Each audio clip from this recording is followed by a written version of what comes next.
बिस्मिल्लाहिर्रहमानिर्रहीम अस्सलाम वालेकुम most welcome to Khadija the health and beauty tips. बहुत ही बेहतरीन से रेमेडी आप लोगों को साथ शेयर करने वाली हूँ। सबसे पहले आपने एक टमाटर ले लेना है, उसको वॉश कर लेना है, उसमें कट लगा लेना है। आपने कोशिश करनी है कि टमाटर जो है वो लाल रंग का हो, जूसी हो। उस पर आपने हाफ टी स्पून जो है वो बेसन ऐड कर देना, उसको फैला देना है।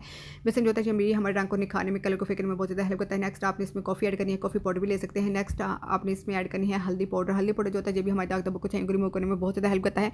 उसके बाद आपने इसके तकरीबन 5 मिनट तक मसाज करना है। आपने टमाटर को जो हल्का हल्का प्रेस करके उसका जूस निकालते जाना है और उसकी मसाजिंग जो है वो करते जाना है। 5 मिनट तक आपने इसकी मसाजिंग करनी है और उसके बाद आपने 5 मिनट जब कंप्लीट हो जाएंगे तो 5 मिनट तक आपने इसको रेस्ट देना है और उसके बाद आपने नॉर्मल वाटर के साथ इसको वॉश कर लेना है। इसके बहुत ही बेहतरीन से रिजल्ट हैं जो कि आपको मिलने वाले हैं। उसमें जो चीज़ें शामिल की गई हैं वो बहुत ज़्यादा बेनिफिशियल हैं।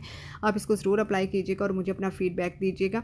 आप इसको डेली भी यूज़ कर सकते हैं क्योंकि इसका कोई भी साइड इफेक्ट नहीं है और आप इसको वीक में 3 से 4 टाइम भी यूज़ कर सकते हैं। जब भी आप कोई पैक यूज़ करते हैं तो ज़रूर अपनी स्किन को मॉइस्चराइज़ किया कीजिए। रिजल्ट आपके सामने है। आप चैनल को कर दीजिए सब्सक्राइब, लाइक, शेयर। अपना बहुत